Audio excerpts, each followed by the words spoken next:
Good morning students. आज हम पढ़ने जा रहे हैं हिंदी ग्रामर का लेसन नंबर 3। लेसन का नाम है वर्ण यानी कि अल्फाबेट्स। तो आज हम जानेंगे कि वर्ण किसे कहते हैं। तो देखिए, टेलीफोन की घंटी सुनते ही आस्था भागी, वह कुर्सी से जा टकराई, कुर्सी धड़ाम से गिरी, आस्था जोर से चीखी। घंटी बजने, कुर्सी गिरने और चीखने से अलग अलग प्रकार की ध्वनियां निकली। तो जैसे ही टेलीफोन की घंटी आस्था आस्था ने सुनी, आस्था जोर से भागी और वह कुर्सी से जा टकराई, कुर्सी धड़ाम से गिरी। यहाँ पर घंटी बजने, कुर्सी गिरने और चीखने से अलग अलग आवाजें निकल रही है। स्कूटर, मोटरसाइकिल, कार, बस, ट्रक, रेलगाड़ी और हवाई जहाज के चलने से अलग अलग ध्वनियां उत्पन्न होती है। इनकी ध्वनियों को सुनकर हम इन्हें बिना देखे ही पहचान जाते हैं। तो देखो बच्चों, स्कूटर, मोटरसाइकिल, कार, बस, ट्रक, रेलगाड़ी और हवाई जहाज को हम बिना देखे ही उनकी आवाज पहचान जाते हैं। उनकी आवाज को सुनकर हम जान जाते हैं कि ये मोटरसाइकिल है, ये स्कूटर है, ये हवाई जहाज है। तो इन सभी में से अलग अलग आवाजें निकलती है। आपस में बात करते हुए हम मुख से ध्वनियां उत्पन्न करते हैं। जब हम किसी से बात करते हैं तो हम मुंह से अलग अलग आवाजें निकालते हैं ना। ध्वनियां ही भाषा बनती है और वही आवाज हमारी भाषा बन जाती है। भाषा के मौखिक और लिखित रूप दोनों ध्वनियों पर निर्भर करती है। जब हम लिखते हैं या बोलते हैं, वो ध्वनियों पर ही निर्भर करते हैं कि वो आवाजें कैसी निकलती है और हम उन्हें कैसे बोलते हैं, कैसे लिखते हैं। वो ध्वनियों पर ही निर्भर करती है। दादाजी बाजार से लौटे, पल्लव भाग कर गया, उनके हाथ से थैला लिया। वह बोला, दादाजी, इसमें क्या है? उन्होंने कहा, अमरूद। अमरूद में अनेक ध्वनियां हैं। अ, म, र, उ, द। इनमें अन्य ध्वनियां भी है। तो जैसे कि अ, म, अ, र, उ, द, अ। तो ये सभी ध्वनियां हैं। ये ध्वनियां सबसे छोटी है। ये सबसे छोटी ध्वनियां मानी जाती है। ये सबसे छोटी छोटी ध्वनियां हैं। भाषा की सबसे छोटी इकाई को वर्ण कहते हैं। इसके और अधिक सरल भागों के टुकड़े नहीं हो सकते। तो ये सबसे छोटी ध्वनियां हैं, जैसे कि अ, म, अ, र, उ, द, अ। ये सबसे छोटी ध्वनियां हैं, ये सबसे छोटी आवाजें हैं। इन्हें हम वर्ण कहते हैं और इन वर्णों के और टुकड़े हम नहीं कर सकते। भाषा की सबसे छोटी इकाई को वर्ण कहते हैं। जो भाषा की सबसे छोटी इकाई यानी कि सबसे छोटी आवाज जिनके हम टुकड़े नहीं कर सकते, उन्हें हम वर्ण कहते हैं। हिंदी में वर्ण के दो भेद होते हैं, स्वर और व्यंजन।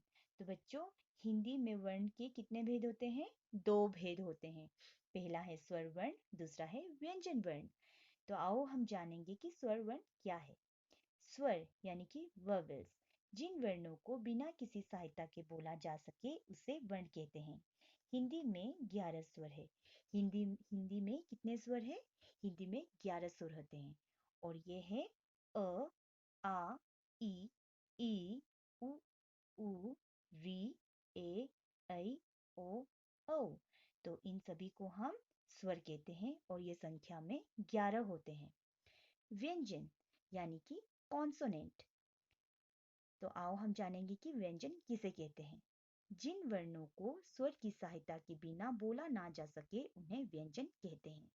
तो बच्चों, जिन वर्णों को हम बिना स्वर के बोला ना जा सके, उन्हें हम व्यंजन कहते हैं। तो जब हम व्यंजन बोलते हैं तो हमें स्वर की मदद लेनी पड़ती है।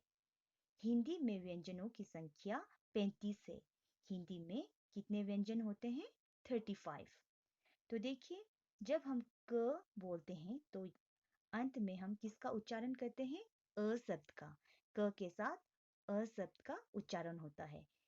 क, ख, ग, घ, अंग, च, छ, ज, झ, इय, ट, ठ, ड, ढ, अड़, ड़, ढ, त, थ, द, ध, न, प, फ, ब, भ, म, य, र, ल, व, श, स, स, ह।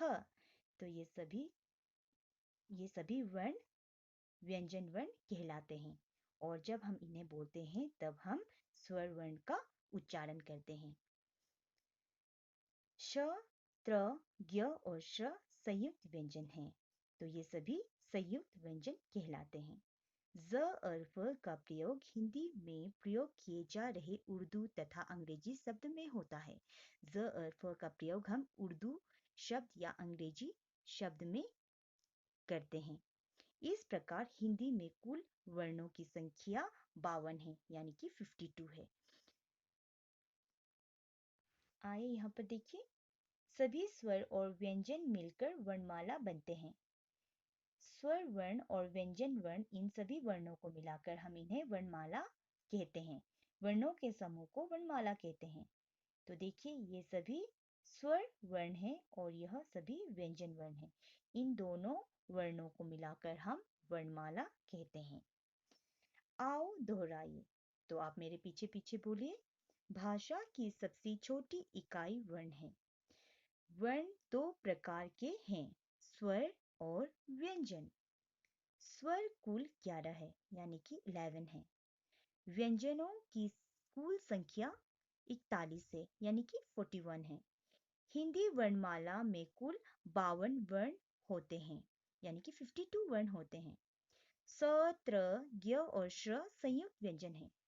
तो बच्चों, आज हमने जाना कि वर्ण किसे कहते हैं और वर्ण के कितने भेद होते हैं। तो बच्चों, वर्ण के कितने भेद होते हैं? वर्ण के 2 भेद होते हैं। पहला है स्वर, दूसरा है व्यंजन। तो यह पाठ आपका यहीं तक ही खत्म होता है। आज के लिए बस इतना ही। Thank you.